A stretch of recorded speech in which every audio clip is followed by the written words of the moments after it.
কিন্তু এই পার্বত্য চুক্তি হয়েছিল কেন? অস্ত্রবিরতি চুক্তির জন্য, যেন পাহাড়ে শান্তি ফিরে আসে, শান্তি প্রতিষ্ঠা হয়। কিন্তু আদৌ কি শান্তি প্রতিষ্ঠা হয়েছে?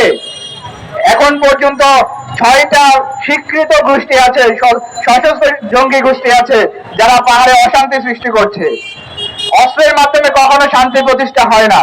রিসেন্টলি আরো একটি গ্রুপ তাদের আত্মপ্রকাশ করতে চলেছে, যেটা এখনো পরিপূর্ণভাবে আত্মপ্রকাশ করেনি। তবে তারা তাদের ট্রেনিং, তারা তাদের প্রতিষ্ঠানের নাম, তাদের সংগঠনের নাম, সকল কিছু আস্তে আস্তে স্বীকৃতি দিচ্ছে।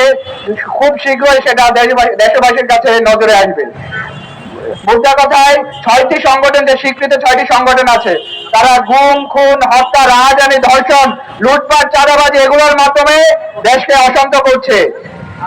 বিভিন্ন পত্র পত্রিকায়, প্রিন্ট মিডিয়া, নিউজ মিডিয়াগুলোতে পর্যবেক্ষণ করলে, লক্ষ্য করলে দেখতে পাবেন কিছুদিন পর পর ওখানে গুম, খুন, হত্যা হচ্ছে। নিজেদের মধ্যেই অস্ত্রের জঞ্জানের মাধ্যমে নিজেদের শক্তিমত্তা প্রদর্শন করার চেষ্টা করছে। কিন্তু আমরা ভালো করেই জানি, অস্ত্র দিয়ে কখনো শান্তি প্রতিষ্ঠা হয় না। অস্ত্র দিয়ে কখনোই শান্তি প্রতিষ্ঠা হয় না। যুদ্ধ দিয়ে কখনোই শান্তি প্রতিষ্ঠা হয় না। যদি শান্তি প্রতিষ্ঠা করতেই হয়, তাহলে সবার সাথে সমঝোতায় আসুন, সমঝোতায় বসুন। এভাবে শান্তি প্রতিষ্ঠা করা সম্ভব নয়। 64 জেলা একই নিয়মে চলবে।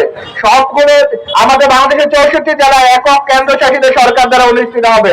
কিন্তু কোনো বিতর্কিক আঞ্চলিক পরিষদ নামে কোনো আলাদা পরিষদ দিয়ে পার্বত্য অঞ্চল প্রতিষ্ঠা করা, পার্বত্য অঞ্চলে শান্তি ফিরে আনা সম্ভব না। শুধু বৈষম্য আর বৈষম্যই এখানে বিরাজমান হবে দিনের পর দিন। সংগ্রামের সাথী বন্ধুগণ, আমি আমার সংক্ষিপ্ত বক্তব্য এখানে শেষ করছি।